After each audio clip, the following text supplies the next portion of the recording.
Hello everyone, welcome back to our channel. जैसे कि आपको पता है DEET+B TGT नेचुरल साइंस के लिए हम अपनी बायोलॉजी का सिलेबस कंप्लीट कर रहे हैं। आज हम ह्यूमन फिजियोलॉजी का चैप्टर करेंगे जिसका नाम है बॉडी फ्लूइड्स एंड सर्कुलेशन। तो किन फ्लूइड्स को हम एक्चुअली बॉडी फ्लूइड्स बुलाते हैं और वो किस तरीके से हमारी बॉडी में सर्कुलेट करते हैं, मूव करते हैं, उनके बारे में हम पढ़ेंगे। तो सबसे पहले आपको पता है हमारी पूरी बॉडी के अंदर जो सबसे मेजर बॉडी फ्लूइड है वो कौन है? ब्लड है। ठीक है, रक्त है, जिसको हम हिंदी में रक्त कहते हैं। वो क्या करता है? हमारी बॉडी के अंदर ट्रांसपोर्ट का काम करता है, चीज़ों को एक जगह से दूसरी जगह लेके जाता है। उसके बाद एक दूसरा बॉडी फ्लूइड हमारी बॉडी के अंदर प्रेजेंट होता है जिसको हम लिम्फ या फिर टिश्यू फ्लूइड भी बुलाते हैं। ये भी कुछ सब्सटेंस के ट्रांसपोर्ट में हमारी बॉडी की हेल्प करता है। तो ब्लड क्या कहलाता है? ब्लड फ्लूइड कनेक्टिव टिश्यू है। ठीक है, क्योंकि इसकी जो मैट्रिक्स है वो किस नेचर की है? फ्लूइड नेचर की है। अगर आप अपने ब्लड को देखते हो तो आपके ब्लड के अंदर क्या क्या कंपोनेंट प्रेजेंट होते हैं? प्लाज्मा 55% प्रेजेंट होता है और फॉर्म्ड एलिमेंट होते हैं 45%। अब हमारे फॉर्म्ड एलिमेंट के अंदर हमें क्या क्या देखना होता है? तो सबसे पहले हम देखेंगे कि प्लाज्मा जो 55% प्रेजेंट है उसके अंदर क्या प्रेजेंट है। फिर हम देखेंगे कि फॉर्म्ड एलिमेंट जो 45% है उसके अंदर हमें क्या क्या देखना होता है। तो प्लाज्मा के अंदर आपको 90 to 92% तो पानी देखने को मिलता है, 6 to 8% प्रोटीन देखने को मिलता है। यानी कि प्लाज्मा की कंपोजिशन किससे हो रखी है? पानी से और प्रोटीन से। अब ये जो 6 to 8% प्रोटीन है, ये कौन कौन से प्रोटीन है? Fibrinogen, globulins and albumins. उसके अलावा आपके प्लाज्मा के अंदर मिनरल्स भी प्रेजेंट होते हैं। ये कुछ मिनरल्स हैं जो आपके प्लाज्मा के अंदर प्रेजेंट है। ग्लूकोज, अमाइनो एसिड, लिपिड्स, ये भी आपके प्लाज्मा के अंदर प्रेजेंट रहते हैं। ठीक है, अब जो ये हमारे प्रोटीन्स हैं इनका कुछ रोल होता है। तो वो रोल क्या है? तो फिब्रिनोजेंस हमारी बॉडी के अंदर क्यों रिक्वायर्ड होते हैं? हमारे ब्लड की क्लॉटिंग करने में हेल्प करते हैं, ब्लड के कोगुलेशन में हेल्प करते हैं। जब भी कभी आपके शरीर में कोई चोट लगती है, वहां से खून बहने लग जाता है, उस खून बहने को रोकने के लिए हमें जिन की जरूरत होती है वो कौन होते हैं? फिब्रिनोजेंस होते हैं। ये किस में हेल्प करते हैं? आपकी ब्लड क्लॉटिंग में हेल्प करते हैं, वरना कंटिन्यूअसली ब्लीडिंग होती रहेगी और बहुत प्रॉब्लम हो जाती है, बहुत सारी इशू हो जाते हैं। उसके बाद आते हैं हमारे ग्लोबुलिन्स। तो ग्लोबुलिन्स का काम क्या होता है? आपके शरीर में जब भी कोई पैथोजन एंटर करने की कोशिश करता है, उनसे फाइट करना, आपके बॉडी को डिफेंस प्रोवाइड करना किसका काम है? ग्लोबुलिन प्रोटीन का काम है। उसके बाद आते हैं हमारे तीसरे प्रकार के प्रोटीन जो है एल्ब्यूमिन्स। तो एल्ब्यूमिन क्या करते हैं? आपकी बॉडी के अंदर ऑस्मोटिक बैलेंस बना कर रखते हैं। ठीक है, आपको पता है हमारी बॉडी है ना, अगर मैं आपको बहुत ज़्यादा देर नमक के पानी में रहने के लिए छोड़ दूँ तो आप नहीं रह पाओगे, क्योंकि आपकी बॉडी का ऑस्मोटिक बैलेंस बिगड़ जाएगा। ठीक है, तो ऑस्मोटिक बैलेंस मेंटेन करके रखना हमारी बॉडी के अंदर ये काम कौन करता है? एल्ब्यूमिन्स करते हैं। फिर एक टर्म हमें पढ़ना होता है जिसको हम बोलते हैं सीरम। तो सीरम का मतलब होता है अगर मैं आपके प्लाज्मा के अंदर से क्लॉटिंग फैक्टर कौन है? फिब्रिनोजेंस है। तो अगर मैं प्लाज्मा में से फिब्रिनोजन को निकाल दूं तो मेरे पास जो बच गया वो क्या है? सीरम है। तो सीरम क्या होता है? Plasma without the clotting factor. ये तो थे हमारे प्लाज्मा की कंपोजिशन क्या है और प्लाज्मा के अंदर क्या क्या एडिशनल चीज़ें प्रेजेंट होती हैं और उनके क्या रोल्स होते हैं। फिर आते हैं हमारे फॉर्म्ड एलिमेंट। तो आपको पता है हमारे ब्लड के अंदर 45% फॉर्म्ड एलिमेंट है, जिसके अंदर हमें किस किस को पढ़ना है?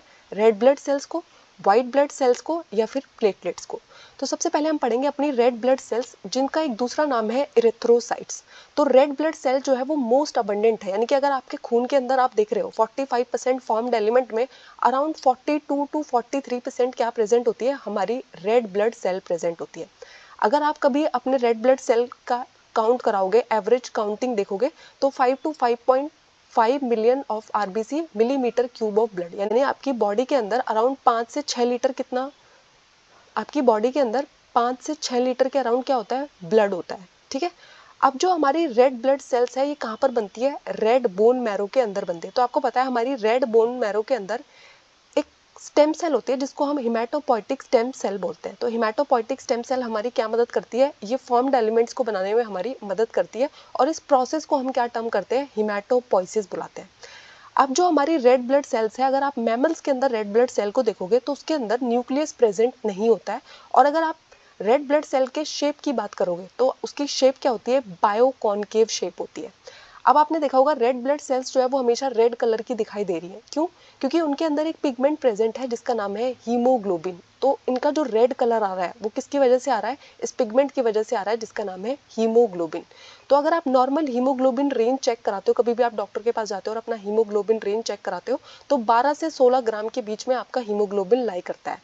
वुमेन का मोस्ट ऑफ द टाइम 12 या 13 ही रहता है, मेल का जो है वो 16-17 भी हो सकता है और 18-20 भी हो सकता है एथलीट के केस में। ठीक है, वुमेन का जो हीमोग्लोबिन है वो लो रहता है क्योंकि हमारी जो कंट्री है उसमें एनीमिया एक बहुत ही सीवियर प्रॉब्लम है। ठीक है, एनीमिया का मतलब होता है जब आपकी बॉडी के अंदर हीमोग्लोबिन की कमी हो जाती है और आपको बहुत वीकनेस फील होती है, उसको हम क्या बुलाते हैं, एनीमिया बुलाते हैं। आरबीसी जो है वो आपकी रेस्पिरेटरी गैस को ट्रांसपोर्ट करने में हेल्प करती है, यानी कि आपके सारे ऑर्गन्स को काम करने के लिए ऑक्सीजन की जरूरत होती है। तो उन सारी सेल्स तक, उन सारे टिश्यूज तक ऑक्सीजन को कैरी करने का काम कौन करती है, हमारी रेड ब्लड सेल करती है। अगर आप देखोगे हमारी रेड ब्लड सेल का लाइफ स्पेन कितना है, यानी कि वो कितने दिन जिंदा रहती है, तो अराउंड 120 दिन तक आपकी रेड ब्लड सेल जो है वो जिंदा रह सकती है। अब आरबीसी का ग्रेवयार्ड कौन है, यानी कि कहाँ जाकर आपकी जो आरबीसी है वो डिस्ट्रॉय हो जाती है, डिस्ट्रक्ट हो जाती है, खत्म हो जाती है। तो आरबीसी का ग्रेवयार्ड हम बुलाते हैं स्प्लीन को। तो स्प्लीन हमारी बॉडी के अंदर एक ऑर्गन है और वो कैसे काम करता है, आरबीसी के ग्रेवयार्ड की तरह काम करता है। उसके अलावा लिवर में भी आपकी जो डिस्ट्रॉयड आरबीसी है वो रिमूव की जाती है। तो दो ऑर्गन जो हमारी हेल्प करते हैं डिस्ट्रॉयड आरबीसी को रिमूव करने में, वो कौन है, स्प्लीन एंड लिवर। ठीक है, अब देखो ये है हमारे डिफरेंट टाइप्स के फॉर्म्ड एलिमेंट। आपको क्या क्या देखने को मिलेगा, बाय कॉन्केव शेप की रेड ब्लड सेल देखने को मिलेगी, फिर आपको लिम्फोसाइट यानी कि व्हाइट ब्लड सेल्स देखने को मिलती है, और उसके बाद थर्ड कौन होते हैं, हमारी प्लेटलेट्स होती है। ठीक है, अब हम पढ़ेंगे अपने व्हाइट ब्लड सेल्स को। तो हमारे व्हाइट ब्लड सेल्स, जिसका एक दूसरा नाम ल्यूकोसाइट भी है, तो इसके अंदर है ना, ये कलरलेस है, कोई कलर आपको यहाँ दिखाई नहीं दे रहा है। क्यों? क्योंकि यहाँ पर हीमोग्लोबिन नाम का पिगमेंट प्रेजेंट नहीं है। इसके अंदर आपको न्यूक्लियस देखने को मिलेगा। मैंने आपको बताया कि मैमल्स के अंदर जो रेड ब्लड सेल होती है उसके अंदर न्यूक्लियस प्रेजेंट नहीं होता, लेकिन जो हमारी व्हाइट ब्लड सेल है वो न्यूक्लिएटेड है, उसके अंदर न्यूक्लियस प्रेजेंट है। अगर आप अपने व्हाइट ब्लड सेल्स का काउंट कभी चेक कराओगे तो 6000 से 8000 मिलीमीटर क्यूब ऑफ ब्लड, यानी कि व्हाइट ब्लड सेल्स है ना, हमारी बॉडी के अंदर बहुत कम मात्रा में ही प्रेजेंट होती है, लेकिन उनका बहुत इंपॉर्टेंट रोल होता है। अगर आपकी बॉडी के अंदर व्हाइट ब्लड सेल्स नहीं है तो पैथोजेंस को आप फाइट नहीं कर पाओगे। ठीक है, हमारी बॉडी के सोल्जर्स है ये। जब भी कोई पैथोजन हमारी बॉडी में एंटर करता है, उनको रिमूव करने का काम कौन करते हैं, हमारे व्हाइट ब्लड सेल्स करते हैं। ठीक है, अब जो हमारे व्हाइट ब्लड सेल्स है ना, इनका लाइफ स्पेन इतना ज्यादा नहीं होता, सिर्फ 12 से 20 दिन ही ये जिंदा रह सकते हैं। अब हमारे व्हाइट ब्लड सेल्स को हमने डिफरेंट कैटेगरीज में डिवाइड किया है। एक है ग्रैनुलेटेड, दूसरी है ए ग्रैनुलेटेड। तो ग्रैनुलेटेड हम उनको बुलाते हैं, अगर आप माइक्रोस्कोप के अंदर अपने व्हाइट ब्लड सेल्स को देख रहे हैं तो जिनके अंदर आपको ग्रेन्यूल्स दिखाई देंगे, ठीक है, ऐसे ऐसे आपको छोटे छोटे छोटे ग्रेन्यूल्स दिखाई दे रहे हैं ना, तो इनको हम क्या बोलते हैं, ग्रैनुलेटेड बोलते हैं। जिनके अंदर आपको माइक्रोस्कोप के अंदर ग्रेन्यूल्स दिखाई नहीं देंगे उनको हम क्या बोलते हैं, एक ग्रैनुलेटेड बोलते हैं। तो जो हमारे ग्रैनुलेटेड है उसके एग्जांपल कौन है, हमारे ग्रैनुलेटेड के अंदर हमें किस किस को पढ़ना होता है, न्यूट्रोफिल को, इजाइनोफिल को और बेसोफिल को। तो अगर आप अपने व्हाइट ब्लड सेल्स के अंदर सबसे अबंडेंट सेल को देखोगे, आप अपने व्हाइट ब्लड सेल के अंदर सबसे अबंडेंट सेल को देखोगे तो वो होती है हमारी न्यूट्रोफिल, यानी कि हमारे पास जितने टोटल व्हाइट ब्लड सेल्स है उसमें अराउंड 60 to 65% कौन होती है, न्यूट्रोफिल होती है। बेसोफिल जो कितनी प्रेजेंट होती है, सिर्फ 0.5 to 1% के अराउंड होती है, और ये क्या करती है, आपकी बॉडी के अंदर हिस्टामिन, सेरोटोनिन, हेपेरिन नाम के केमिकल्स को रिलीज करती है। और ये किस में इन्वॉल्व होती है, इन्फ्लेमेटरी रिएक्शंस में इन्वॉल्व होती है आपकी बॉडी के अंदर, बेसोफिल। उसके बाद आती है हमारी इजाइनोफिल जो 2 से 3% ही प्रेजेंट होती है, और ये क्या करती है, इन्फेक्शंस को रेजिस्ट करने का काम करती है, एलर्जिक रिएक्शंस को रेजिस्ट करने का काम करती है। ठीक है, ये थी हमारी ग्रैनुलेटेड व्हाइट ब्लड सेल्स। अब बात करेंगे हम अपनी ए ग्रैनुलेटेड सेल्स की, तो जिनके अंदर आपको ग्रैन्यूल्स देखने को नहीं मिलते, और हमारी ऐसी दो ही सेल्स है, लिम्फोसाइट एंड मोनोसाइट। तो न्यूट्रोफिल और मोनोसाइट हमारी ऐसी सेल है जिनको हम फेगोसाइटिक सेल बोलते हैं। फेगोसाइटिक सेल बोलने का मतलब है जब भी कोई फॉरेन पार्टिकल इनकी आपकी बॉडी के अंदर एंटर करने की कोशिश करता है उसको ये ईट अप कर जाती है, उसको ये खा जाती है, उनको हम क्या बोलते हैं, फेगोसाइटिक सेल बोलते हैं।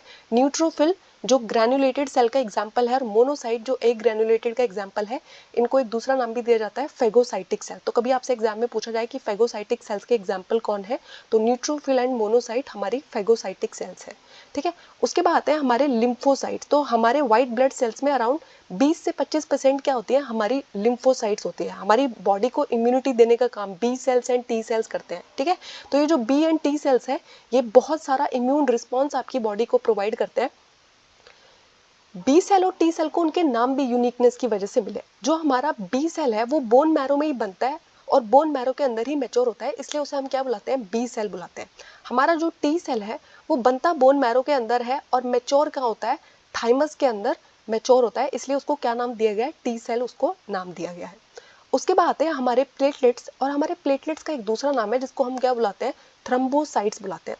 अब देखो हमारी जो हिमेटोपोइटिक स्टेम सेल थी ना, वो डिफरेंट डिफरेंट सेल्स में कन्वर्ट हो जाती है, और उससे पहले जो हमारी मेगा कैरियोसाइट सेल है, एक स्पेशल सेल होती है जो आपके बोन मैरो में प्रेजेंट है, ये किस में कन्वर्ट होती है, आगे जाके प्लेटलेट्स में कन्वर्ट हो जाती है। तो मेगा कैरियोसाइट सेल से हमें क्या मिलते हैं, प्लेटलेट्स मिलते हैं। अगर कभी भी आप अपना प्लेटलेट काउंट चेक कराओगे तो 1.5 लाख से 3 लाख के बीच में आपकी बॉडी के अंदर एवरेज प्लेटलेट्स प्रेजेंट होती हैं। ठीक है, प्लेटलेट जो है वो आपकी ब्लड क्लॉटिंग में बहुत ज़्यादा हेल्प करती है, और इनका लाइफ स्पेन और भी कम होता है, 7 से 10 दिन ही जिंदा रह सकती है। ठीक है, सबसे ज्यादा लाइफ स्पेन किसका है, आरबीसी का है, 120 दिन। फिर आती है हमारी व्हाइट ब्लड सेल जो 10 से 12 दिन जिंदा रह सकती है, और फिर आती है आपकी प्लेटलेट जो सिर्फ 7 से 10 दिन ही जिंदा रह सकती हैं। ठीक है, उसके बाद हमें बात करनी है ब्लड ग्रुपिंग की। तो आपको पता है ब्लड ग्रुप के बारे में हमें किसने बताया था, कार्ल लेंस स्टीनर ने बताया था, जिसके लिए उन्हें नोबेल प्राइज भी दिया गया। तो एक हमारा ब्लड ग्रुप होता है जिसको हम यूनिवर्सल ब्लड डोनर बुलाते हैं, ओ। ठीक है, और यूनिवर्सल ब्लड एक्सेप्टर कौन होता है, एबी, यानी कि ओ जिसका ब्लड ग्रुप है, स्पेशली ओ नेगेटिव, वो किसी को भी ब्लड दे सकता है, और हमारा जो यूनिवर्सल ब्लड एक्सेप्टर है वो कौन है, एबी है। ठीक है, तो एबी किसी से भी ब्लड ले सकता है। अब किसी रीजन की वजह से ऐसा कर पाते हैं, तो अब हम देखते हैं हमारे ब्लड ग्रुप्स को। तो हमारे 4 ब्लड ग्रुप प्रेजेंट है, एक है ए, बी, ए बी एंड ओ। तो अगर आप ए ब्लड ग्रुप को देखोगे तो उसके ऊपर कौन सा एंटीजन प्रेजेंट होता है, ए ही एंटीजन प्रेजेंट होता है, और कौन सी एंटीबॉडी प्रेजेंट होती है, एंटीबॉडी बी प्रेजेंट होती है। अब डोनर ग्रुप कौन है, यानी कि इसको कौन कौन ब्लड डोनेट कर सकता है, ये ए से ब्लड ले सकता है और ओ से ब्लड ले सकता है। फिर आता है हमारा B blood group. B blood group के ऊपर एंटीजन कौन सा होता है, बी होता है। एंटीबॉडी कौन सी होती है, एंटीबॉडी ए होती है। ये बी से ब्लड ले सकता है और ओ से भी ब्लड ले सकता है। फिर आता है हमारा ए बी। अब हमारा जो ए बी है वो यूनिवर्सल ब्लड एक्सेप्टर है, उसके ऊपर दोनों एंटीजन प्रेजेंट है, ए बी और बी बी। अब दोनों एंटीजन प्रेजेंट है तो एंटीबॉडी कोई भी प्रेजेंट नहीं होगी, वरना रिएक्शन हो जाती, इसलिए ये किसी से भी ब्लड ले सकता है, क्योंकि इसके अंदर कोई भी एंटीबॉडी प्रेजेंट नहीं होती है। ये ए से ब्लड ले सकता है, बी से ब्लड ले सकता है, ओ से ब्लड ले सकता है, ए बी से तो ब्लड डेफिनेटली ले सकता है। फिर आता है हमारा ओ ब्लड ग्रुप। अब हमारा ओ ब्लड ग्रुप जो है वो किसी को भी ब्लड दे सकता है। हमारा जो ओ ब्लड ग्रुप होता है उसके ऊपर कोई भी एंटीजन प्रेजेंट नहीं होता है, इसलिए वो किसी को भी ब्लड दे सकता है। उसके ऊपर एंटीबॉडी कौन कौन सी प्रेजेंट होती है, ए और बी दोनों एंटीबॉडी प्रेजेंट होती है, इसलिए वो ए से भी ब्लड नहीं ले पाएगा, बी से भी ब्लड नहीं ले पाएगा, ए बी से भी ब्लड नहीं ले पाएगा, क्योंकि एंटीबॉडीज जो है वो रिएक्शन कर देंगी। ठीक है, तो ओ ब्लड ग्रुप सिर्फ ओ से ही ब्लड ले पाता है। आपने देखा होगा जब भी कभी आप डॉक्टर के पास जाते हैं और अगर आपकी बॉडी के अंदर ब्लड ट्रांसफ्यूजन होने वाला है, यानी कि ब्लड चढ़ने वाला है, तो डॉक्टर पहले आपकी ब्लड ग्रुप मैचिंग करता है। वो ब्लड ग्रुप मैचिंग इसीलिए की जाती है कहीं आपकी ब्लड अगर मैच नहीं कर रहा होगा तो एंटीबॉडी और एंटीजन के बीच में रिएक्शन हो जाएगी, और समटाइम पेशेंट के लिए ना लाइफ थ्रेटनिंग सिचुएशन बन जाती है। ठीक है, बहुत सारी एलर्जिक रिएक्शंस भी हो जाती है। ठीक है, उसके बाद आता है एक RH ग्रुपिंग। तो आपने देखा होगा कभी कभी जब हम अपने ब्लड ग्रुप को बता रहे होते हैं ना, तो हम सिर्फ ये नहीं बताते हैं कि हमारा ब्लड ग्रुप क्या है, ए है, बी है, ओ बी है, हम बोलते हैं ए पॉजिटिव है, ए नेगेटिव है। तो RH जो है वो एक एंटीजन है जो किसके अंदर से पाया गया था, रीसस मंकी के अंदर पाया जाता था।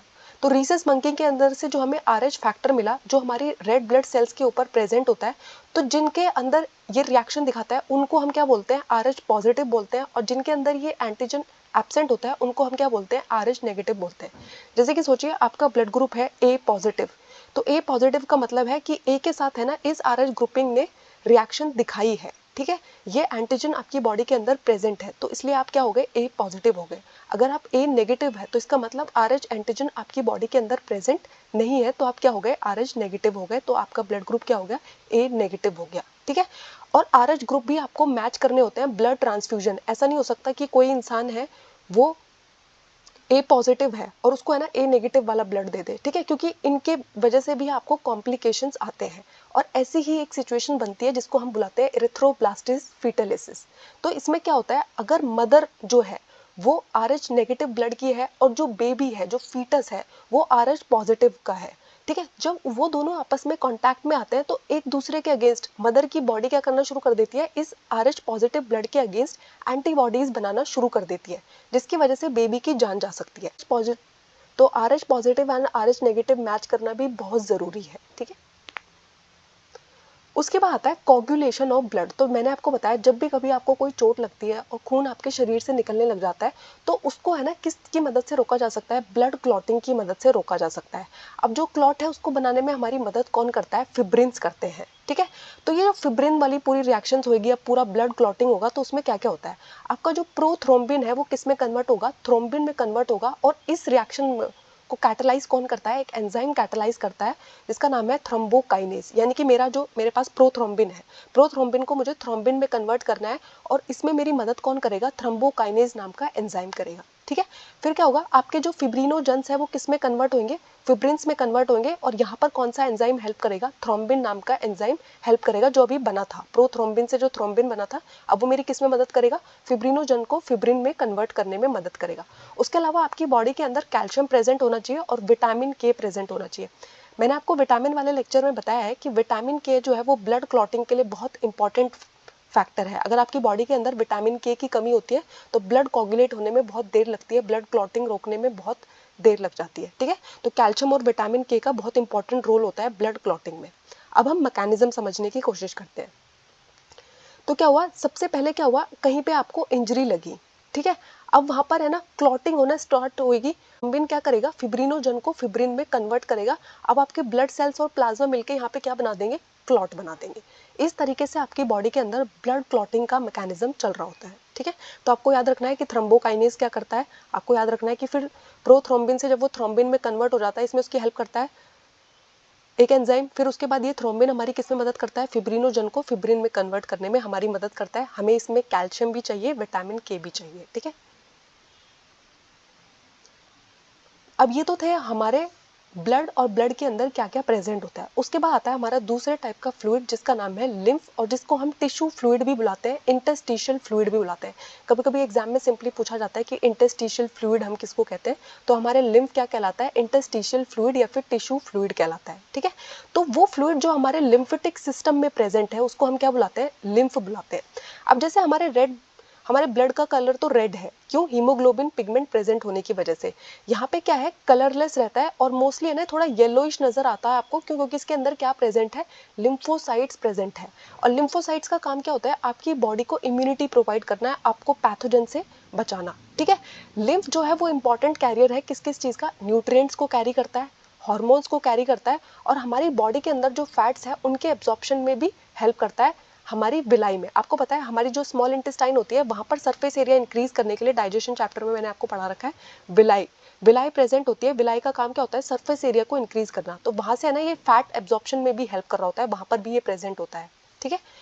अब जो है इनका एक इलेबोरेट नेटवर्क है, इनकी वेसल्स है, हमारी पूरी बॉडी के अंदर लिम्फेटिक वेसल्स देखने को मिलती है, और ये पूरा का पूरा जो सिस्टम है वहां पर ट्रैवल कर रहा होता है, ट्रांसपोर्ट कर रहा होता है चीजों को, ठीक है।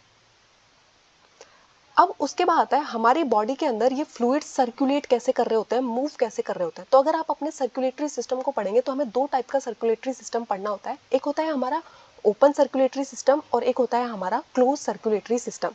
तो जब है ना खून जो है वो वेसल्स की मदद से नहीं बह रहा है, यानी कि आपकी बॉडी के अंदर ब्लड जो है वो डायरेक्टली ऐसे ही फ्लो कर रहा है, कोई आर्टरी नहीं है, कोई वेन नहीं है, कोई कैपिलरी नहीं है, बॉडी कैविटी और जो स्पेस है उसके अंदर ही बह जा रहा है और उसी में आपके सारे ऑर्गन डूबे हुए हैं, उसको हम क्या बोलते हैं, ओपन सर्कुलेटरी सिस्टम बोलते हैं, ठीक है।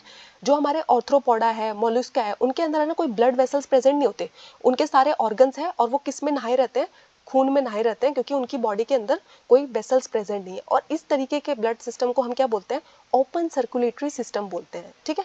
फिर आता है दूसरा जिसको हम बोलते हैं क्लोज सर्कुलेटरी सिस्टम। तो क्लोज सर्कुलेटरी सिस्टम में क्या होता है, ब्लड जो है वो वेसल्स की मदद से बहता है, यानी कि आर्टरीज, वेन्स, कैपिलरीज, इनके अंदर से आपका ब्लड बहता है। आपके अंदर भी ऐसा होता है, हमारे जितने भी कॉर्डेट्स हैं उनके अंदर भी ऐसा होता है, और एनालिड्स के अंदर भी ऐसा होता है, ठीक है। तो एनालिड्स जो है वो क्लोज सर्कुलेटरी सिस्टम शो करते हैं, ह्यूमंस भी क्या दिखाते हैं, क्लोज सर्कुलेटरी सिस्टम दिखाते हैं। आपकी बॉडी के अंदर ऐसा तो नहीं है ना कि आपके सारा यहीं पे लिवर है और उस पर पूरा खून ऐसे बह जा रहा है, बहुत सारे आर्टरीज, वेन, कैपिलरीज, ठीक है, पूरा का पूरा नेटवर्क है ब्लड वेसल्स का आपकी बॉडी के अंदर, ठीक है। तो उसको हम क्या बुलाते हैं, क्लोज सर्कुलेटरी सिस्टम बुलाते हैं। आपको ओपन एंड क्लोज के बीच में डिफरेंस मालूम होना चाहिए कि ओपन में क्या होता है, बॉडी कैविटी में ओपन स्पेस में ऐसे ही बह रहा होता है, सारे ऑर्गन्स उसी में डूबे रहते हैं, और क्लोज में क्या होता है, वेसल्स की मदद से बहता है।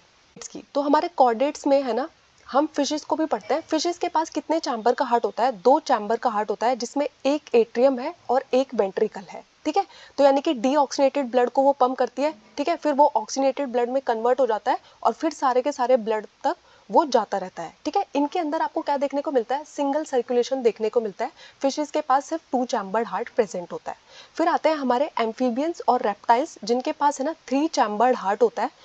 और जो हमारा क्रोकोडाइल है वो एक एक्सेप्शन है, वो एक रेप्टाइल होने के बाद भी उसके पास 3 चैम्बर्ड हार्ट नहीं है, 4 चैम्बर्ड हार्ट है। तो हमारा जो क्रोकोडाइल है, हमारे जो बर्ड्स है और जो हम है मैमल्स है, उनके पास कितने चैम्बर का हार्ट प्रेजेंट होता है, 4 चैम्बर्ड हार्ट प्रेजेंट होता है। तो एम्फीबियंस एंड रेप्टाइल्स जिनके पास 3 चैम्बर्ड हार्ट है, यहाँ पर क्या क्या प्रेजेंट होगा, लेफ्ट एट्रियम में सारा का सारा ऑक्सीनेटेड ब्लड आता है, ठीक है, जिसको ऑक्सीनेटेड किसकी मदद से ऑक्सीनेटेड किया गया है, गिल्स की मदद से किया जा सकता है। लंग्स भी उनकी रेस्पिरेशन में हेल्प करते हैं, स्किन भी हेल्प करती है। और फिर राइट एट्रियम में क्या आता है, सारा का सारा डीऑक्सीनेटेड ब्लड आता है, ठीक है। और यहाँ पर है ना मिक्सिंग होती रहती है, ठीक है, यहाँ पर मिक्सिंग होती रहती है, इसलिए इसको हम क्या बोलते हैं, इनकम्प्लीट डबल सर्कुलेशन बोलते हैं, ठीक है, क्योंकि यहाँ पर मिक्सिंग हो जा रही है, ऑक्सीनेटेड एंड डीऑक्सीनेटेड ब्लड जो है वो मिक्स कर रहे हैं आपस में। फिर आते हैं हमारे क्रोकोडाइल, बर्ड्स एंड मैमल्स, जिनके पास 4 चैम्बर्ड हार्ट है, ठीक है। तो ऑक्सीनेटेड एंड डीऑक्सीनेटेड ब्लड जो है ना यहाँ पर अलग अलग चैम्बर्स में आते हैं, ठीक है। ऑक्सीनेटेड ब्लड किस में आएगा, लेफ्ट के अंदर आएगा। और जो डीऑक्सीनेटेड ब्लड है वो किसके अंदर आता है, राइट एट्रियम के अंदर आता है। फिर ये कहाँ जाते हैं, राइट वाला अब राइट वेंट्रिकल में चला जाएगा, लेफ्ट वाला अब लेफ्ट वेंट्रिकल में चला जाएगा, ठीक है। अब वेंट्रिकल क्या करता है, बिना किसी मिक्सिंग के, ठीक है, 2 सर्कुलेटरी पाथवे यहाँ पे चल रहे होते हैं और ब्लड मूव कर रहा होता है, इसलिए हमारे अंदर आपको क्या देखने को मिलता है, डबल सर्कुलेशन मिलता है। क्लोज्ड डबल सर्कुलेशन कहाँ पर देखने को मिलता है, मैमल्स के अंदर, बर्ड्स के अंदर। क्यों, क्योंकि हमारे पास है ना अलग अलग चैम्बर्स प्रेजेंट है, जिसमें हमारा ऑक्सीनेटेड एंड डीऑक्सीनेटेड ब्लड जो है वो आपस में मिक्स नहीं करते हैं, ठीक है। अब इसको डबल सर्कुलेशन क्यों बुलाते हैं, देखो डबल सर्कुलेशन इसलिए बुलाते हैं, आपकी पूरी बॉडी के अंदर से ब्लड जो है वो कहाँ पहुंच रहा है, हार्ट के पास जा रहा है। हार्ट उसको ऑक्सीजनेटेड करने के लिए किसके पास भेज रहा है, लंग्स के पास भेज रहा है। और साइमल्टेनियसली ये सारे के सारे प्रोसेस चलते रहते हैं। फिर हार्ट से वो ब्लड कहाँ पे आता है, लंग्स के पास आता है। लंग्स उसको ऑक्सीनेटेड करके फिर से किसके पास भेजते हैं, हार्ट के पास भेजते हैं। और हार्ट दोबारा से सारे ऑर्गन्स के पास ऑक्सीनेटेड ब्लड को भेजने का काम करते हैं। तो इस तरीके से पूरा का पूरा चलता रहता है, इसलिए हम इसको क्या टर्म करते हैं, डबल सर्कुलेशन बुलाते हैं, ठीक है। अब देखो ह्यूमन सर्कुलेटरी सिस्टम अब हमें पढ़ना है। अब ह्यूमन सर्कुलेटरी सिस्टम के अंदर आपको क्या क्या देखने को मिलेगा, सबसे पहले आपके पास मस्कुलर 4 चैम्बर्ड हार्ट होगा, 4 चैम्बर वाला दिल है आपके पास, बहुत सारे ब्लड वेसल्स है आपके पास और ब्लड तो है ही, ठीक है। तो सबसे पहले हम पढ़ेंगे अपने हार्ट को। तो हार्ट को अगर आप देखते हो ना, ह्यूमन हार्ट को आप देखते हो, तो आपकी जो मुट्ठी है, फिस्ट है, उसके साइज का हमारा हार्ट होता है। और ये एक मस्कुलर ऑर्गन है, पूरा का पूरा हमारा जो हार्ट है वो किससे बना होता है, कार्डियक मसल से बना होता है। 4 चैम्बर्ड ऑर्गन है, यानी कि आपको इसमें 4 अलग अलग चैम्बर्स देखने को मिलते हैं, डिविजन्स देखने को मिलते हैं। अब जो हमारा हार्ट है वो किस लेयर से बना है, तो आपको पता है हमारी पूरी की पूरी जो बॉडी है वो 3 लेयर से बनी होती है, एक्टोडम, मीसोडम, एंडोडम। जो हमारा हार्ट है वो किससे बनता है, हमारी जो मीजोडम लेयर है ना उससे बनता है, ठीक है। अब हमारे हार्ट को है ना एक डबल लेयर ने कवर कर रखा होता है, जिसको हम क्या बोलते हैं, पेरिकार्डियम बोलते हैं। इससे पहले जो मैं आपको ब्रीदिंग वाला चैप्टर, रेस्पिरेशन वाला चैप्टर पढ़ा चुकी हूँ, उसमें मैंने आपको बताया था कि आपके लंग्स को भी 2 लेयर कवर करती है, जिसको हम क्या बुलाते हैं, प्लूरल मेम्ब्रेन बुलाते हैं। और हमारे हार्ट की जो आउटर कवरिंग है उसको हम क्या बुलाते हैं, पेरिकार्डियम बुलाते हैं। अब हमारी जो पेरिकार्डियम है, डबल लेयर है, इसके अंदर है ना एक पेरिकार्डियल फ्लूइड भरा रहता है, ठीक है। अब हमारे हार्ट के पास है ना 4 चैम्बर्स प्रेजेंट है, ठीक है। ऊपर वाले जो हमारे 2 चैम्बर्स है, जिनको हम एट्रिया बुलाते हैं, वो थोड़े छोटे होते हैं साइज में, ठीक है। और जो हमारे वेंट्रिकल होते हैं वो साइज में थोड़े बड़े होते हैं। अब हमारा जो इंटर एट्रियल सेप्टम है, ठीक है, ये एक थिन मस्कुलर वॉल है, ये क्या करती है, आपके राइट और लेफ्ट एट्रियम को एक दूसरे से सेपरेट करती है। मैंने आपको बताया ना 4 चैम्बर्स है, तो उनको कोई सेपरेट तो कर रहा होगा ना। तो इंटर एट्रियल सेप्टम क्या करता है, आपके राइट एंड लेफ्ट एट्रियम को एक दूसरे से सेपरेट करने का काम करता है, ठीक है। फिर उसके बाद नीचे आपको 2 लोअर चैम्बर दिखाई देंगे जो थोड़े बड़े हैं साइज में एट्रिया से, उनको हम क्या बुलाते हैं, वेंट्रिकल बुलाते हैं। अब इनको भी कोई सेपरेट कर रहा होगा, इनको कौन सेपरेट कर रहा है, इंटर वेंट्रिकुलर सेप्टम। ये ऊपर वाला जो था वो थिन था, लेकिन नीचे वाला क्या है, जो वेंट्रिकल को सेपरेट कर रहा है, ये वॉल कैसी है, थिक है, थिक मस्कुलर वॉल है। और ये क्या करती है, हमारे लेफ्ट एंड राइट वेंट्रिकल को सेपरेट करने का काम करती है। अब देखो हमारा जो राइट वेंट्रिकल और राइट एट्रियम है, ठीक है, इनको गार्ड करने के लिए एक ट्राइकस्पिड वॉल है। देखो इस डायग्राम को देखो, देखो ये है हमारा फिश साइज का हार्ट। तो अब हमारे हार्ट में आपको क्या क्या देखने को मिलता है, दो एट्रियम देखने को मिलते हैं, दो वेंट्रिकल देखने को मिलते हैं। हमारा राइट एट्रियम और लेफ्ट एट्रियम सेपरेट होता है एक थिन मस्कुलर वॉल से। फिर हमारा राइट वेंट्रिकल और लेफ्ट वेंट्रिकल सेपरेट होता है एक थिक वॉल से। फिर हमारे राइट एट्रियम और लेफ्ट वेंट्रिकल के बीच में ना एक सेपरेशन आपको देखने को मिल रहा है। और ये जो वॉल्स है हमारी ट्राइकस्पिड वॉल्व है, 3 लेयर से बनी हुई वॉल्व है, ये क्लोज रहती है। जब ब्लड राइट एट्रियम में आता है फिर ये खुलती है धीरे धीरे और वो ब्लड कहाँ पहुंचना शुरू हो जाता है, राइट वेंट्रिकल में गिरने लग जाता है। अगर आप दूसरी साइड देखोगे तो left atrium and left ventricle को भी गार्ड कर रही है हमारी वॉल्व, और इस वॉल्व का नाम है मिट्रल वॉल्व। और ये 2 लेयर है, बाइकस्पिड वॉल्व भी बोलते हैं इसको। ठीक है, तो जैसे ही आपका ब्लड आता है लेफ्ट एट्रियम में, वो कहाँ पर गिरना शुरू हो जाता है, लेफ्ट वेंट्रिकल में गिरना शुरू हो जाता है और मिट्रल वॉल्व यहाँ पर प्रेजेंट होती है। उसके अलावा मैंने आपको बताया कि आपकी हार्ट की जो आउटर कवरिंग है वो 2 लेयर से मिलकर बनी हुई है, जिसको हम क्या बुलाते हैं, पेरिकार्डियम बुलाते हैं।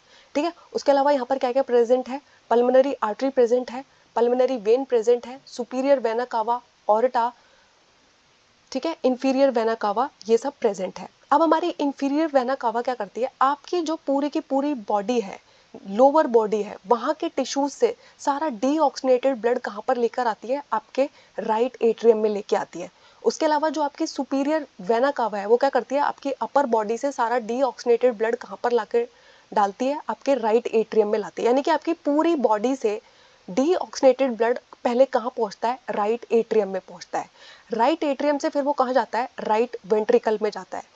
राइट वेंट्रिकल से ये डीऑक्सीनेटेड ब्लड अब कहाँ जाएगा, आपकी पल्मोनरी आर्टरी की मदद से लंग्स के पास पहुंचता है। तो आपको पता है आर्टरी का काम क्या होता है, ऑक्सीनेटेड ब्लड को लेके जाना, लेकिन एक्सेप्शन दिखाती है हमारी पल्मोनरी आर्टरी। वो कैसा ब्लड लेके जाती है, डीऑक्सीनेटेड ब्लड को लेके जाती है। ठीक है, और आपकी पल्मोनरी वेन इसका अपोजिट काम करती है। ठीक है, तो ये सारा का सारा ब्लड जो है ये कहाँ पहुंच जाएगा, लंग्स में पहुंच जाएगा, ऑक्सीनेटेड हो जाएगा और फिर कहाँ पहुंचता है, लेफ्ट एट्रियम में आता है। ऑक्सीनेटेड ब्लड कहाँ पहुंचता है, लेफ्ट एट्रियम में आता है, वहां से कहाँ जाता है, लेफ्ट वेंट्रिकल में जाता है और फिर ऑर्टा पूरी बॉडी में इसको लेके जाने का काम करती है। ठीक है, इस तरीके से हमारी बॉडी में हार्ट हमारा काम कर रहा होता है। अब हम एक एक करके इनको समझते हैं। तो मैंने आपको बता दिया कि हमारे जो 2 एट्रियम है उनको सेपरेट करने का काम कौन करती है, एक थिन मस्कुलर वॉल करती है। फिर हमारे नीचे वेंट्रिकल्स प्रेजेंट है, उनको सेपरेट करने का काम कौन करती है, एक थिक मस्कुलर वॉल करती है। Right ventricle and right atrium की जो ओपनिंग है उसको गार्ड करने का काम कौन करती है, एक ट्राइकस्पिड वॉल्व करती है। हमारे left ventricle and right atrium की ओपनिंग को गार्ड करने का काम कौन करती है, एक बाइकस्पिड वॉल्व, या फिर आप इसको मिट्रल वॉल्व भी बुला सकते हैं। अब जो हमारा राइट वेंट्रिकल है वो किस में खुलता है, पल्मोनरी आर्टरी में खुलता है। पल्मोनरी आर्टरी से वो सारा का सारा ब्लड कहाँ लेके जाएगी, लंग्स में लेके जाएगी। अब आपका जो लेफ्ट वेंट्रिकल है वो कहाँ पर खुलता है, ऑर्टा में खुलता है, और ऑर्टा आपकी बॉडी में ऑक्सीनेटेड ब्लड को कैरी करने का काम करती है। ठीक है, अब आपकी बॉडी के अंदर जो ये सारी की सारी वॉल्व्स प्रेजेंट है वो क्या करती है, एक ही डायरेक्शन में आपका ब्लड फ्लो करे, इसमें आपकी मदद करती है। यानी कि देखो अगर ब्लड है ना राइट एट्रियम में है तो वो किस में गिरे, राइट वेंट्रिकल में गिरे, उनकी मिक्सिंग ना हो जाए। ये नहीं है कि राइट वेंट्रिकल से फिर वो इधर गिरा दे रही है, इधर गिरा दे रही है। तो इनका यही रोल होता है। जो आपने देखा था ना हमारी फिशेस के अंदर क्या होता है, oxygenated and deoxygenated blood mix होता रहता है। हमारी बॉडी में ये सब ना हो पाए इसीलिए इतने सारी वॉल्व्स प्रेजेंट है। तो वॉल्व्स का काम क्या होता है, बैकवर्ड फ्लो को प्रिवेंट करना। ठीक है, हमारा पूरा का पूरा जो दिल है वो किससे बना हुआ है, कार्डियक मसल से बना हुआ है। और जब मैंने आपको मसल्स के बारे में पढ़ाया था, ठीक है, तो मैंने आपको बताया था कि कार्डियक मसल्स आपकी ऐसी मसल्स है जो पूरी लाइफ कभी नहीं थकती है, पूरी लाइफ काम करती रहती है बिना थके, क्योंकि जिस दिन वो थक जाएंगी तो आपका दिल थक गया, यानी कि आपकी लाइफ भी एंड हो गई है। ठीक है, तो जो वॉल्स होती है वेंट्रिकल की वो थिक होती हैं एज कंपेयर टू एट्रियम की वॉल से। ठीक है, तो आपको मालूम होना चाहिए कि वेंट्रिकल की जो सेप्टम है वो थिक है और जो हमारा एट्रियल सेप्टम है वो थिन है। ठीक है, आई होप इसमें कोई डाउट नहीं रह गया। अब हम आगे चलते हैं। तो आपको पता है आपके जो राइट एट्रियम का अपर पार्ट, वहां आप देखोगे ना तो यहाँ पर आपको साइनो एट्रियल नोड दिखाई देती है जिसको हम SAN बोलते हैं। ठीक है, तो आपको क्या देखना है, आपका राइट एट्रियम का अपर पार्ट देखोगे तो यहाँ पे SAN नोड दिखाई देती है जिसका नाम क्या होता है, साइनो एट्रियल नोड। ठीक है, तो साइनो एट्रियल नोड प्रेजेंट है। ठीक है, आपको टिश्यू का एक और मास दिखाई देगा, ये कहाँ पर प्रेजेंट है, आपके राइट एट्रियम में प्रेजेंट है। ठीक है, तो राइट एट्रियम में जो आपका ये मास आपको दिखाई देता है इसको हम क्या बोलते हैं, एट्रियो वेंट्रिकल नोड बोलते हैं। तो आपको इनके है ना फुल फॉर्म मालूम होना चाहिए। SAN का फुल फॉर्म आपसे पूछा जाता है, AVN का फुल फॉर्म आपसे पूछा जाता है। फिर आते हैं हमारे पुरकिंजे फाइबर।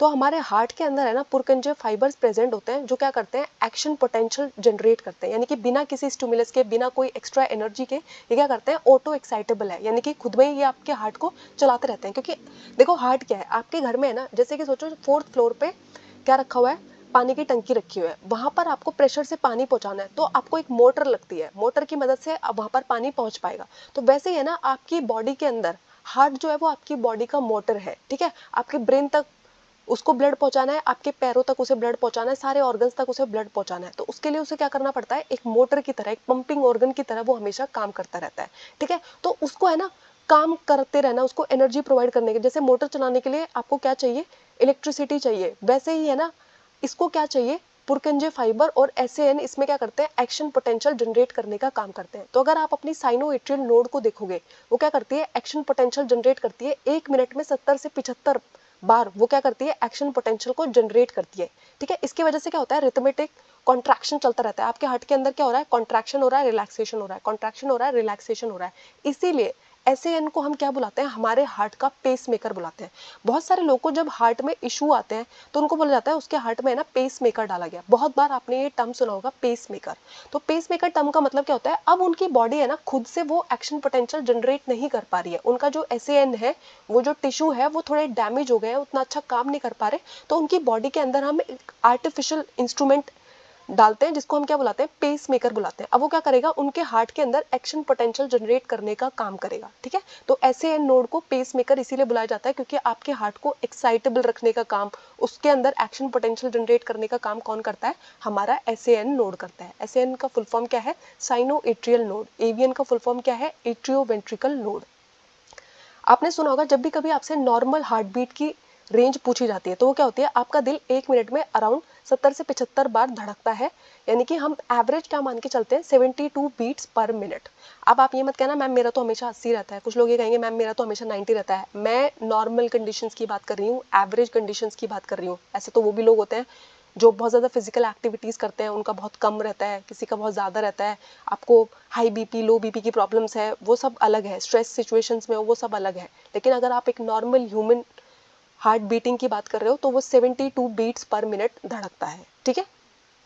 और ये सारे के सारे एक्शन पोटेंशियल किसने जनरेट किए हैं, एसएएन ने जनरेट किए हैं, जिसको हम पेस मेकर भी बुलाते हैं, ठीक है। क्योंकि इसका काम क्या है, रिदमेटिक कॉन्ट्रैक्शन करते रहना। आपके हार्ट के अंदर लगातार जो कॉन्ट्रैक्शन चल रहा है वो कौन कर रहा है, एसएएन नोड कर रहा है।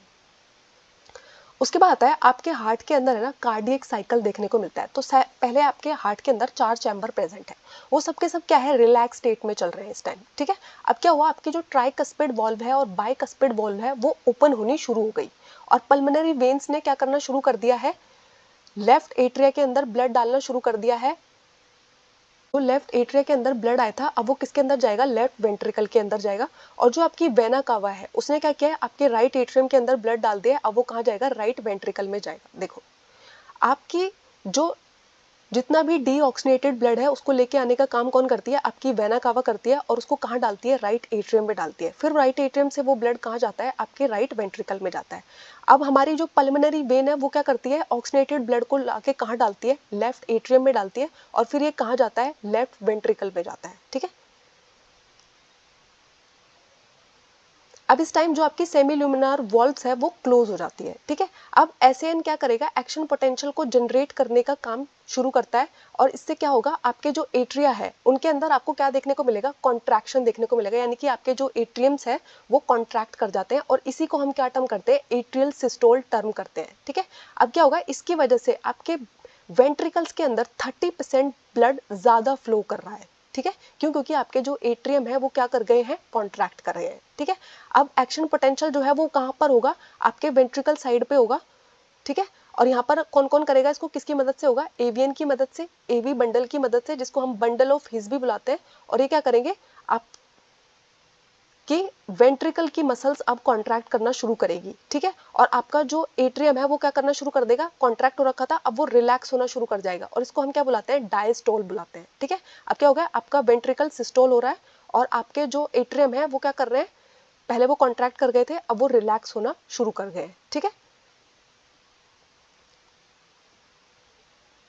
अब जब वेंट्रिकल सिस्टोल होता है तो इसकी वजह से क्या होता है, वेंट्रिकुलर प्रेशर बहुत ज़्यादा इंक्रीज हो जाता है और आपकी जो ट्राइकस्पिड और बाइकस्पिड वॉल्व है वो बंद हो जाती है, क्योंकि वो क्या कर रही थी, जितना भी एक्स्ट्रा ब्लड है वो ऊपर जाने की कोशिश करता है, एट्रियम के अंदर जाने की कोशिश करता है। और इनका काम ही क्या होता है, बाइकस्पिड और ट्राइकस्पिड वॉल्व वहाँ पर प्रेजेंट ही क्यों है, उनका यही काम है कि ब्लड जो है वो बैक फ्लो करने की कोशिश ना करे। अब आपका जो वेंट्रिकल प्रेशर है वो और भी ज़्यादा बढ़ेगा, ठीक है।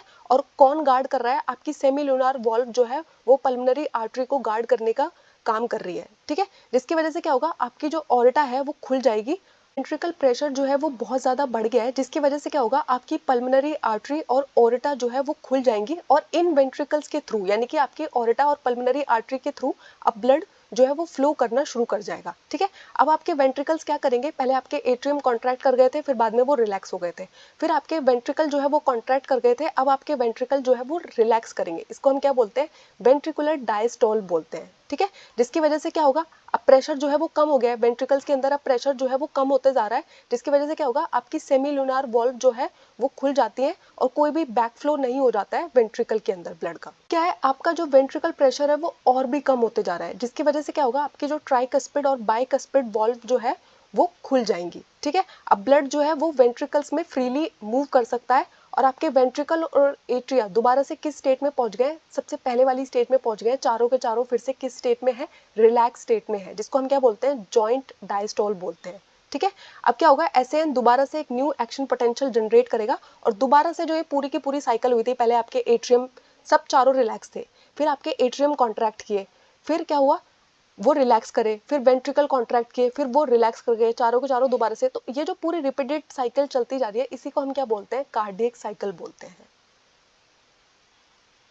तो कार्डियक साइकिल में क्या होता है, ये सारे के सारे सीक्वेंशियल इवेंट जो है ये बार बार रिपीट होते रहते हैं और इसी को हम क्या कहते हैं, कार्डियक साइकिल बोलते हैं। यानी कि सिस्टोल एंड डायस्टोल आपको देखने को मिलता है किसमें, एट्रियम एंड वेंट्रिकल में। अब जो हमारी नॉर्मल हार्ट बीट है वो क्या है, 72 टाइम्स पर मिनट है, यानी कि 1 मिनट में आपका दिल 72 बार धड़कता है। आपकी जो पूरी की पूरी कार्डियक साइकिल हुई, देखो एक्सप्लेन करने में तो ज़्यादा देर लग गई होगी, लेकिन सिर्फ होती कितने टाइम की है, 0.8 सेकेंड की होती है। तो आपको पता है जब एक कार्डियक साइकिल चल रही होती है तो आपका जो वेंट्रिकल है वो अप्रॉक्सीमेटली कितना ब्लड पंप करता है, 70 ml ब्लड पंप करता है। और इसको हम क्या बोलते हैं, 70 ml को हम क्या बुलाते हैं, स्ट्रोक वॉल्यूम बुलाते हैं। जब आप स्ट्रोक वॉल्यूम को मल्टीप्लाई करते हैं नंबर ऑफ बीट से, यानी कि 70 को मैंने किससे मल्टीप्लाई किया, 72 से मल्टीप्लाई किया, तो मुझे क्या मिल गया, कार्डियक आउटपुट मिल गया, यानी कि कितना ब्लड मेरे हार्ट ने पंप किया 1 मिनट में, मेरे वेंट्रिकल ने कितना ब्लड पंप किया, तो वो कितना आ गया, अराउंड 5 लीटर आ गया। तो स्ट्रोक वॉल्यूम क्या कितना होता है, हमारी बॉडी के अंदर 70 ml होता है, ठीक है।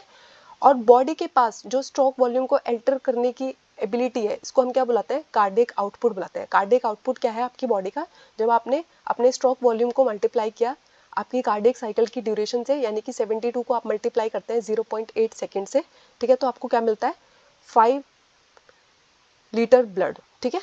ये आपका कार्डियक आउटपुट है। अब आपने देखा होगा कभी कभी जब आप डॉक्टर के पास जाते हैं तो वो क्या करता है, उसके पास एक इंस्ट्रूमेंट होता है जो अपने गले में टांग के घूम रहे होते हैं, जिसको हम क्या बुलाते हैं, स्टेथोस्कोप बुलाते हैं। तो स्टेथोस्कोप क्या करता है, आपकी हार्ट साउंड को मेजर करने का काम करता है। आपकी जो हार्ट है वो कैसी साउंड कर रही होती है, लब डब साउंड कर रहे होते हैं, ठीक है। तो वो जो गाना बना ना, धक धक करने लगा, ऐसा कुछ नहीं होता, हमारा हार्ट कोई धक धक नहीं करता है, हमारा हार्ट की जो साउंड है वो है लब डब, ठीक है। तो आपको साइंटिफिक वे में सोचना है, बिल्कुल भी बॉलीवुड होके नहीं सोचना है। तो जो लब साउंड है वो कब आती है और डब साउंड है वो कब आती है, तो जब आपकी bicuspid valve and tricuspid valve बंद होती है, ठीक है। अभी मैंने आपको बताया ना कार्डियक साइकिल में कब वो बंद होंगी, ठीक है। तो जब भी आपकी bicuspid valve and tricuspid valve जो है वो बंद होती है तो उसको हम क्या बुलाते हैं, उस साउंड को हम क्या बुलाते हैं, लब साउंड बुलाते हैं। और जब आपकी सेमीलुनार वॉल्व बंद होती है तो जो साउंड आती है उसको हम डब साउंड बुलाते हैं। तो आपकी जो हार्ट की साउंड है उसका नाम क्या है, लब डब है। उसको मेजर करने का काम कौन करता है, स्टेथोस्कोप करता है। डॉक्टर के पास जो इंस्ट्रूमेंट होता है उसको हम क्या बुलाते हैं, स्टेथोस्कोप बुलाते हैं। उसके बाद होता है कभी कभी जब आपको हार्ट इश्यूज फील हो रहे होते हैं, आपका हार्ट रेट बहुत तेजी से चल रहा होता है, तो आप डॉक्टर के पास जाते हो, वो कहते हैं कि ईसीजी करा दीजिए, ठीक है। बहुत नॉर्मली आप में से बहुत सारे लोगों को हो रखा होगा अभी तक तो, ठीक है। तो ईसीजी का फुल फॉर्म क्या है, इलेक्ट्रोकार्डियोग्राफ, एग्जाम में बहुत बार पूछा जाता है। ईसीजी जो है वो ग्राफिकल रिप्रेजेंटेशन है, यानी कि आपके हार्ट ने है ना कार्डियक साइकिल के टाइम पे जो जो इलेक्ट्रिकल एक्टिविटी की, मैंने आपको बताया उसे अलग से इलेक्ट्रिसिटी की जरूरत नहीं पड़ती, क्योंकि एक्शन पोटेंशियल जनरेट करने का काम कौन कर रहा है, पुरकेंजे फाइबर कर रहे हैं और हमारा पेसमेकर कर रहा है। और हमारा जो नेचुरल पेसमेकर है उसका नाम क्या है, एसएएन नोड है, ठीक है। जिनके में हमें लगाना पड़ता है, बाहर से अलग से लगाना पड़ता है, वो तब लगाना पड़ता है जब आपका हार्ट बहुत ज़्यादा डिस्ट्रॉय हो गया है, बहुत ज़्यादा खराब हो गए हैं, आपके टिश्यूज़ खराब हो गए हैं, तब जाके करना पड़ता है। तो ईसीजी में क्या होता है, आप डॉक्टर के पास जाते हैं और बहुत सारी चीज़ें वो आपके चेस्ट एरिया में अटैच करते हैं और उसके बाद उनको क्या मिल जाता है, ग्राफ मिल जाता है। अब उस ग्राफ में क्या लिखा होता है, आपका हार्ट है ना इलेक्ट्रिकल एक्टिविटी कैसी कैसी शो कर रहा है, ठीक है, कार्डियक साइकिल के दौरान उसने कैसी इलेक्ट्रिकल एक्टिविटी शो की, उसको ही हम क्या बुलाते हैं, इलेक्ट्रोकार्डियोग्राफ बुलाते हैं, ठीक है। तो आपका इलेक्ट्रोकार्डियोग्राफ अगर किसी के पास है उनका, या फैमिली में उन्होंने कभी किसी का देखा है, तो कुछ इस तरीके का दिख रहा होता है, आपको बिल्कुल नहीं समझ आ रहा होगा कि ये क्या है। तो यहाँ पे है ना आपको डिफरेंट पॉइंट्स देखने हैं, पी, फिर आता है आपका क्यू आर एस का एक पीक आ रहा है, फिर एक टी का छोटा सा पीक आ रहा है, ठीक है। तो जो हमारा पी है वो क्या शो कर रहा है, एट्रियल डीपोलराइजेशन को शो कर रहा है। पी क्यू आर एस हमारा क्या शो कर रहा है, वेंट्रिकल डीपोलराइजेशन को शो कर रहा है। और जो हमारा टी है वो क्या दिखा रहा है, वेंट्रिकल रीपोलराइजेशन दिखा रहा है, ठीक है। अब हम एक एक करके इनको समझते हैं। तो आपकी जो पी वेव है, जो पहली एक वेव आई, छोटी सी एक वेव आपको दिखाई दे रही है जिसको हम पी वेव बोलते हैं, इसको हम एट्रियल डीपोलराइजेशन भी बोलते हैं। तो इसमें क्या होता है, आपके एट्रिया दोनों के दोनों क्या करते हैं, कॉन्ट्रैक्ट करते हैं। मैंने आपको पहले ही बताया, हार्ट के अंदर आपके सबसे पहले क्या होगा, आपके एट्रिया कॉन्ट्रैक्ट करते हैं, यहीं से शुरू होती है आपकी कार्डियक साइकिल, ठीक है। तो ये जो हमारी पी वेव है क्या दिखा रही है, एट्रियल डीपोलराइजेशन को दिखा रही है, यानी कि आपके दोनों के दोनों जो एट्रियम है वो कॉन्ट्रैक्ट कर गए। फिर आपका आता है क्यू आर एस कॉम्प्लेक्स, ठीक है, ये है आपका क्यू आर एस कॉम्प्लेक्स जिसको हम वेंट्रिकल डीपोलराइजेशन बोलते हैं। तो इसमें क्या होता है, आपका जो वेंट्रिकल्स है अब वो कॉन्ट्रैक्ट करना शुरू कर गए, आपके जो एट्रिया है वो रिलैक्स करना शुरू कर जाएंगे और आपके जो वेंट्रिकल्स है वो कॉन्ट्रैक्ट करना शुरू कर जाते हैं। फिर आपको एक छोटी सी अलग से वेव दिखाई दे रही है जिसको हम क्या बोलते हैं, टी वेव बोलते हैं। तो अब इस टी वेव में क्या होगा, वेंट्रिकुलर रीपोलराइजेशन हो रहा है, यानी कि आपके वेंट्रिकल जो है वो एक्साइटेड स्टेट से दोबारा से कहाँ पहुंच रहे हैं, नॉर्मल स्टेट की तरफ पहुंच रहे हैं, रिलैक्स स्टेट की तरफ पहुंच रहे हैं, ठीक है। और जैसे ही आपकी टी वेव जो है वो खत्म हो रही है, तो इसका मतलब क्या है, आपका जो सिस्टोल है वो खत्म हो गया है, ठीक है, ये देखो। तो इसको हम क्या बोलते हैं, आपका सिस्टोल जो है खत्म हो गया, ठीक है। तो ये है हमारी इलेक्ट्रोकार्डियोग्राफ। तो इलेक्ट्रोकार्डियोग्राफ डॉक्टर्स की क्या हेल्प करता है, देखो इसमें है ना, ये पिक्स देख के आप नहीं समझ पाएंगे, लेकिन जो कार्डियोलॉजिस्ट होते हैं ना, यानी कि हमारे जो हार्ट के डॉक्टर होते हैं, कार्डियोलॉजिस्ट होते हैं, अगर उनको लग रहा है कि आपका जो वेव है वो ठीक से नहीं आ रही, बहुत ज़्यादा आ रही है, बहुत कम आ रही है, तो वो समझ जाते हैं कि आपका जो हार्ट है वो डैमेज शो कर रहा है, ठीक है, तो वो समझ जाते हैं। ऐसे हमारे लिए नॉर्मली पढ़ना इतना आसान नहीं होता है, ठीक है। अब मैंने आपको बताया कि ह्यूमंस के पास हम क्या बोलते हैं, क्लोज्ड डबल सर्कुलेटरी सिस्टम है। तो क्लोज सर्कुलेटरी क्यों है वो तो आप समझ ही गए होंगे, क्योंकि हमारा पूरा का पूरा ब्लड किसमें बहता है, वेसल्स की मदद से बहता है, ठीक है। डबल सर्कुलेशन का मतलब है जो हमारा सर्कुलेटरी सिस्टम जो है वो हार्ट में है ना, एक ही साइकिल में दो बार जा रहा है। कैसे जा रहा है, पहले बॉडी से कहाँ पे आ रहा है, हार्ट में आ रहा है, फिर वहां से कहाँ जा रहा था, लंग्स के पास जा रहा है, और लंग्स से फिर से कहाँ पे आता है, हार्ट के पास आता है, और फिर से बॉडी के पास जाता है। तो ये इस तरीके की डबल सर्कुलेशन वो दिखाता है, दो बार ब्लड जो है वो पास करता है हार्ट से, इसलिए हम इसको क्या बुलाते हैं, क्लोज डबल सर्कुलेटरी सिस्टम बुलाते हैं। एक साइकिल में दो बार हार्ट से पास हो गया आपका ब्लड, इसलिए उसको क्या बोलेंगे, डबल सर्कुलेटरी सिस्टम बोलेंगे। क्लोज्ड क्यों बोलते हैं वो तो आप समझ ही गए होंगे, ठीक है। देखो हमें पढ़ना है डबल सर्कुलेशन हम क्या बोलते हैं। तो जो है ब्लड जो है वो एक फिक्स्ड रूट को फॉलो करता है, यानी ब्लड किसके थ्रू फ्लो करता है, ब्लड वेसल्स की मदद से फ्लो करता है। तो आपको पता है हमारी बॉडी के अंदर आर्टरीज एंड वेन्स प्रेजेंट होती है। जो हमारी आर्टरीज होती है वो थिक एंड इलास्टिक वॉल्स होती है, और जो हमारी वेन्स होती है उनके अंदर वॉल्स प्रेजेंट होती है, ताकि ब्लड जो है क्योंकि हमारी वेन्स के थ्रू है ना मोस्टली डीऑक्सीनेटेड ब्लड फ्लो करता है, तो वो ना बैकवर्ड फ्लो ना करे, तो उसको प्रिवेंट करने के लिए क्या होता है, वेन्स के पास वॉल्स प्रेजेंट होती है। अब हमारी जो आर्टरी और वेन्स है उनके अंदर आपको तीन लेयर्स देखने को मिलती है जिससे वो मिलकर बनी हुई है। तो जो सबसे इनर लेयर है उसका नाम है स्क्वेमिश एंडोथीलियम, ठीक है, इसका नाम है ट्यूनिका इंटीमा। तो सबसे अंदर वाली जो लाइन है वो किससे बनी है, स्क्वेमिश एंडोथीलियम से बनी हुई है, जिसका नाम है ट्यूनिका इंटीमा। फिर आती है एक मिडल लेयर जो स्मूथ मसल और इलास्टिक फाइबर से बनी हुई है, इसका नाम है ट्यूनिका मीडिया। फिर हमारी सबसे बाहर वाली एक लेयर है जो फिब्रस कनेक्टिव टिश्यू और कोलेजन फाइबर से बनी हुई है, जिसका नाम है ट्यूनिका एक्सटर्ना। तो देखो उनका नाम आइडेंटिफाई करना तो बहुत आसान है, देखो इंटीमा मतलब इंटरनल सबसे अंदर की, मीडिया यानी कि मीडियम मिडल लेयर, ठीक है, और एक्सटर्नल यानी कि सबसे बाहर वाली लेयर ट्यूनिका एक्सटर्ना। आपको पता है आपकी बॉडी के अंदर सबसे पहले सारा का सारा डीऑक्सीनेटेड ब्लड कहाँ पहुंचता है, राइट एट्रियम में पहुंचता है। राइट एट्रियम से वो कहाँ जाता है, राइट वेंट्रिकल में जाता है।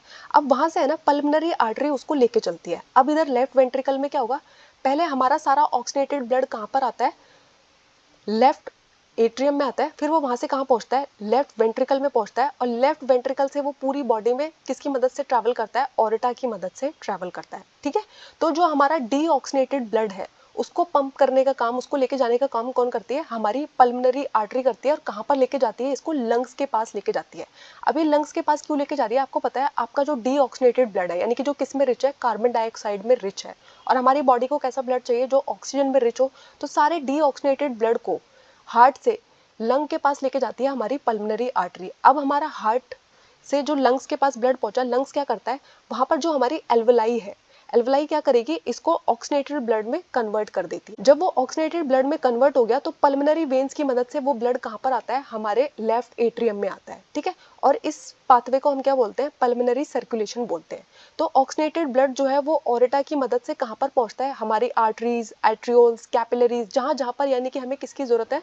ऑक्सीनेटेड ब्लड की जरूरत है, ठीक है। और जितना भी हमारा डीऑक्सीनेटेड ब्लड है उनको कलेक्ट करने का काम कौन करती है? हमारी वेन्स करती है, हमारी वेना कावा करती है। और उसको कहाँ लेकर आती है? हमारे राइट एट्रियम को लेके आती है। इसको हम क्या बुलाते हैं? सिस्टमैटिक सर्कुलेशन बुलाते हैं। तो हमारा जो सिस्टमैटिक सर्कुलेशन है वो क्या करता है? न्यूट्रिएंट प्रोवाइड करने का काम करता है, oxygen, important essential substances provide करने का काम करता है। और जितने भी हार्मफुल सब्सटेंसेस है, जैसे कि कार्बन डाइऑक्साइड है, कोई हार्मफुल सब्सटेंस है, उसको एलिमिनेट करने का काम करता है। ये देखो, तो आपको समझना है ये है आपकी बॉडी, जिसके अंदर है ना ब्लड टिश्यू। आपके सारे के सारे टिश्यू क्या कर रहे हैं? ऑक्सीजन का इस्तेमाल कर रहे हैं। अब इन्होंने सारा का सारा ऑक्सीजन इस्तेमाल कर दिया। अब यहाँ पर डीऑक्सीनेटेड ब्लड को लेके जाने का काम कौन कर रही है? हमारी वेना कावा कर रही है। अब हमारी वेना कावा क्या करेगी? इसको ले जाती है राइट एट्रियम में। राइट एट्रियम से हमारा डीऑक्सीनेटेड ब्लड जाता है हमारे राइट वेंट्रिकल में। राइट वेंट्रिकल से पल्मोनरी आर्टरी की मदद से ये ब्लड कहाँ पर जा रहा है? आपके लंग्स के पास जा रहा है। आपके लंग्स के अंदर एल्वोलाई प्रेजेंट है, जो क्या करती है? इस ब्लड को, डीऑक्सीनेटेड ब्लड को ऑक्सीनेटेड ब्लड में कन्वर्ट करती है। वहां से इस ब्लड को, लंग से ऑक्सीनेटेड ब्लड को लेके आने का काम कौन करती है? हमारी पल्मोनरी वेन करती है। हमारी पल्मोनरी वेन अब इस ब्लड को, ऑक्सीनेटेड ब्लड को कहाँ लेके आ रही है? हमारे लेफ्ट एट्रियम में पहुंचा दे रही है। और लेफ्ट एट्रियम से अराइज होती है हमारी ऑर्टा। और ऑर्टा क्या करती है? सारे ऑक्सीनेटेड ब्लड को दोबारा से हमारे उस ब्लड टिश्यूज के पास लेके जाती है जिनको इसकी जरूरत है। इसी को हम बोलते हैं अपना क्लोज डबल सर्कुलेटरी सिस्टम, ठीक है। आई होप इस डायग्राम में आपको कोई दिक्कत नहीं होगी। और आपने देखा होगा जितना भी ब्लू कलर से रिप्रेजेंट हो रखा है वो डीऑक्सीनेटेड ब्लड को शो कर रहा है, जितना भी रेड कलर से शो रखा है वो क्या है? आपका ऑक्सीनेटेड ब्लड है। अब है आपकी जो कार्डियक एक्टिविटी है उसको रेगुलेट करने का काम कैसे होता है? तो आपको पता है हार्ट है ना, पहले ट्राई करता है कि वो सारी की सारी एक्टिविटी को है ना खुद ही इंट्रिंसिकली खुद ही रेगुलेट करे, ऑटो रेगुलेट करे, क्योंकि उसके पास बहुत सारे नोडल टिश्यू प्रेजेंट है, पेसमेकर प्रेजेंट है।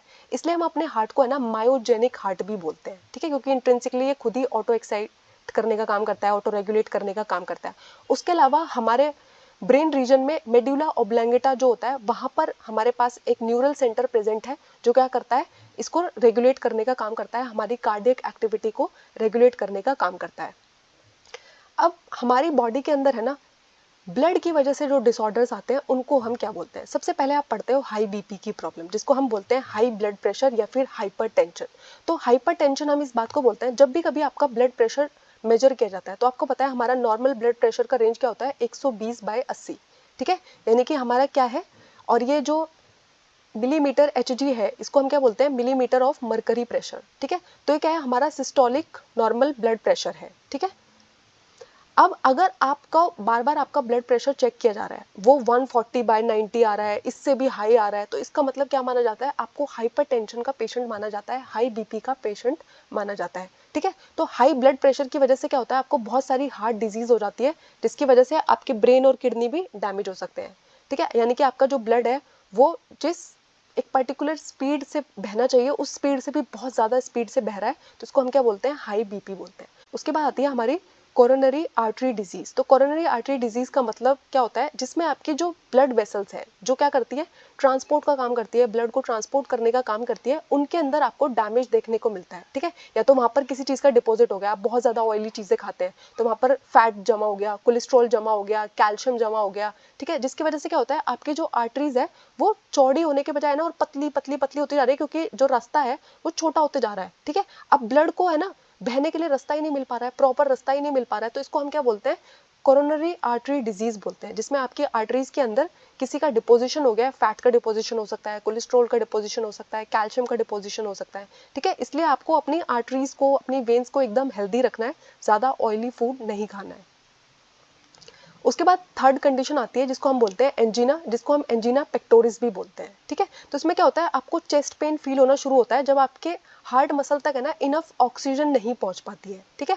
मैन और वुमेन किसी भी एज में हो सकता है, लेकिन जो मिडिल एज और बूढ़े लोग होते हैं उनके अंदर ये प्रॉब्लम ज्यादा देखने को मिलती है, और इसकी वजह से आपका जो बॉडी का पूरा ब्लड फ्लो है वो बिगड़ जाता है। देखो, अगर मेरी बॉडी के अंदर पूरी बॉडी को ऑक्सीनेटेड ब्लड पहुंचाने का काम कौन करने वाला है, हार्ट करने वाला है। अब हार्ट ही बेचारा ठीक नहीं है तो मेरी बाकी बॉडी क्या ही अच्छे से फंक्शन कर पाएगी, ठीक है। तो आपको अपने हार्ट को बहुत हेल्दी रखना है, अपने लिवर को बहुत हेल्दी रखना है। जो लोग अपने हार्ट और लिवर को हेल्दी रख लेते हैं वो बाकी सब सिचुएशन से निकल ही जाते हैं। फिर आता है एक नेक्स्ट कंडीशन जिसको हम क्या बुलाते हैं, हार्ट फेलियर बुलाते हैं। तो हार्ट फेलियर का मतलब होता है जब आपका ब्लड जो है ना उतना इफेक्टिवली ब्लड को पंप नहीं कर पा रहा कि आपकी बॉडी की नीड्स कंप्लीट हो सके, यानी कि जितना ऑक्सीजन मेरे सारे ऑर्गन्स को चाहिए उतना ऑक्सीजन मेरा ब्लड पंप ही नहीं कर पा रहा है, ठीक है। तो इसको हम क्या बोलते हैं, कंजेस्टिव हार्ट फेलियर भी बोलते हैं, यानी कि क्या हो गया, आपके लंग्स के अंदर कंजेशन आ गया। तो हार्ट फेलियर और कार्डियक अरेस्ट जो है ना वो दो अलग अलग चीजें हैं, ठीक है। तो कार्डियक अरेस्ट का मतलब होता है जब आपका दिल जो है वो धड़कना बंद कर देता है, और हार्ट अटैक का मतलब होता है कि एकदम से क्या हो गया, आपकी जो हार्ट की मसल है वो डैमेज हो गई क्योंकि उसके अंदर है ना ब्लड सप्लाई ठीक से नहीं आ रही थी। तो कार्डियक अरेस्ट का अलग मीनिंग है, हार्ट अटैक का अलग मीनिंग है। कभी कभी आपने सोचा होगा ना, बहुत बार मूवीज में बोलते हैं कार्डियक अरेस्ट आ गया, कभी कभी बोलते हैं हार्ट अटैक आ गया, तो आपको लगता होगा सेम वर्ड क्यों नहीं यूज कर रहे हैं, क्योंकि ये दो सिमिलर कंडीशन नहीं है। तो कार्डियक अरेस्ट का मतलब होता है जब आपका हार्ट जो है वो बीट करना ही बंद कर दे, कोई बीटिंग ही शो नहीं कर रहा है, कोई लबडब की साउंड ही नहीं कर पा रहा है, ठीक है। और हार्ट अटैक का मतलब होता है जब आपकी हार्ट की मसल इसलिए डैमेज हो गई क्योंकि उसके अंदर ब्लड सप्लाई की कमी हो गई है। थैंक यू, आई होप इस टॉपिक में आपको कोई डाउट नहीं है। अगर कोई डाउट है तो मुझे कमेंट्स में ज़रूर बताइएगा। हमारे चैनल को लाइक कीजिएगा, शेयर कीजिएगा, सब्सक्राइब कीजिएगा।